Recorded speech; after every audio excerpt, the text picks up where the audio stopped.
Welcome back. So we were talking about how to get these softwares for free.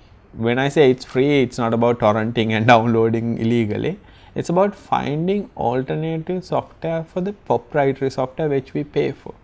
For example, if we have a computer, you have to have Windows. That's basically what people would install. Do we really need to install Windows? No, not necessarily. There are softwares like free and open source software, especially the most famous one is Linux. Linux is basically free. It's an alternative to Windows. It's basically, like I said on the first segment, it's just a intermediary between you and your computer. Because you won't be able to know how to speak to the hardware. Yeah. So the operating system will help you to talk to your hardware. So Linux comes with little bit of you have to be a techie in certain ways, right? Yeah, but Kalinga, distros like Ubuntu makes things very easy, right? Yeah.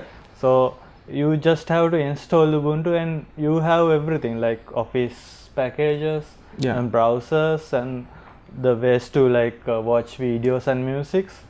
That's basically all you need for your day-to-day office work, right? Yeah.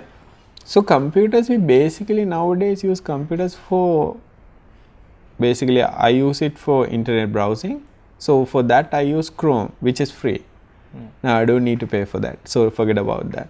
So then I need to do my documentation, say my Word documentation, my Excel. I can actually do this two ways. I can simply forget about installing anything on my computer and switch to Google Apps. So basically, if you have a Gmail account, basically you have Google Docs and Google Sheets. Basically it's Excel. So this you can work with your free browser, which is Chrome or Firefox, whatever you prefer. So now you're basically putting your life onto the browser itself. You have an internet connection, you open it up, you do your documentation, you print it, you share it with a friend, you know. You have advantages with this also, right? Yeah. Wherever you go, you have all the documents in your Gmail account. So yeah, and you can share it and you can edit. So let's say I'm doing a like a proposal. I want to collaborate with 2-3 people. So if you're using Microsoft Word or OpenOffice, something like that, the Tilina has to wait until I finish mine and then I have to email it to Tilina. But with Google Docs, what you can do is you can open up a docs. I can say, hey, share this document with Tilina. I can real time collaborate with Tilina and edit this document, change it, chat with each other and do all that. I mean, not only Tilina, I can add 10-15 different people into this document, change it, do anything, highlight it, add comments to it, do this. But say you don't want to stay on the internet and you still want to have an alternative to Office, there's OpenOffice, LibreOffice. Yeah. So both of them has been around for quite some time, and this can be installed on a Windows computer as well. For example, let's say you have Windows, you paid for Windows, but you don't want to buy Office, or it's costly for you. For what you do, you might do a document, 1 or 2 documents a day, and you don't need to pay for that amount. So you can have simply install that, get it for these free. softwares normally have all the features and more which Windows Office offers, right? Yeah. And it's not very hard to switch. Yeah. I mean, a lot of people would complain as soon as you see it, because we seen it, because we did it at Office, we did the transformation. Yeah. I mean, because people are used to certain way of doing things, you might need to learn a little bit. But if you take your time, I mean, come on, the first time you open up a computer, you didn't understand Word, right? Yeah. So if you take some time, since you already know how to use something, it's easier to switch to something else. And operating system wise, Tilina suggested Ubuntu. So even Ubuntu, if you don't like the interface itself, you can change it, right? Yeah. So the thing is, Linux is Linux says this year is going to be the desktop year of Linux, but it never happens. But I think Ubuntu and like Kalinga said, Ubuntu variations. Ubuntu is Ubuntu, Kubuntu, that's Edubuntu. Yeah, it's very user friendly. So this is not only Ubuntu, there are other flavors as well. You get Fedora, you get Linux Mint, you get Debian. So basically Linux is an open source system where all the source codes are basically free. And a lot of people like Conical is the one who does Ubuntu. They mix it on their own way and put Ubuntu out. and then Red Hat, which does Fedora free, and then Red Hat Linux is there, but it's a paid solution.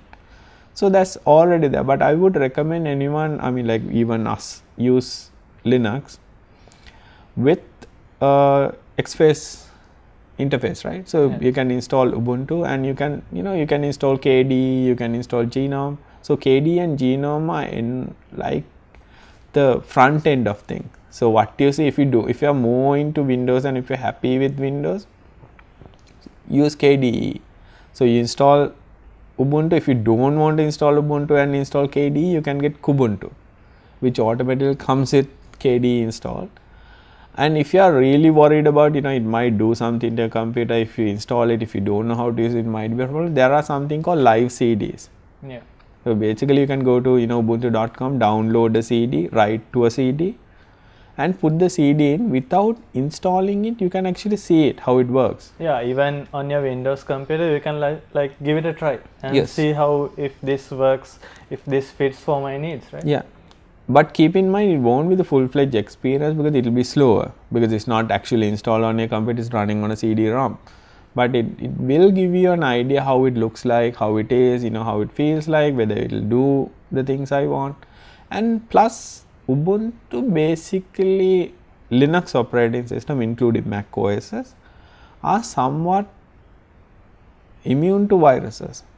I'm not saying there are no viruses for Linux, there are, but compared to Windows and other platforms, they are much safer, because there are a lot of variations in Linux, and the majority of people who use it is really less, and people who does make viruses, tend not to, spend their time and energy doing a viruses for Linux, where there are a ton of Windows computers out there. So if you feel like moving into Windows, into Linux, there's a nice site called, actually even if you're on Windows and trying to find alternative for the paid software, Alternatives 2. Alternatives2.com is a nice site where you can, give Microsoft Office as a software that you have, and it will give you a lot of alternatives. You can say, I only want free, I want something that works on Linux. You can give a lot of filters. Say you're switching from Windows to Linux, first thing go to Alternatives 2. Put the application that you would be using, like it might be some special application that you might have. Put the name in, it will tell you what the application alternative you have it on Linux, or whether you can actually install that specific software as well on Linux. There are certain cases you get like Skype. Yeah. You can install it on Linux as well. You can install it on a Mac, you can install it on Windows. That's there. There are like Chrome. You can have it on Linux as well. Even calling most popular games are on Linux and Mac OS platform, right? Yeah. Like Dota and World of Warcraft. Yes. Massive games like that. Yeah. And again, there are other ways of running certain Windows applications on Linux.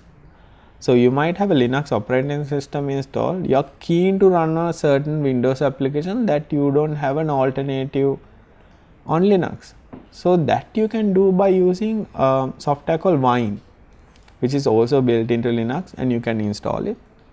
Similar to Mac and Apple, Android, it has an application marketplace as well. You can search for it, you can just install it.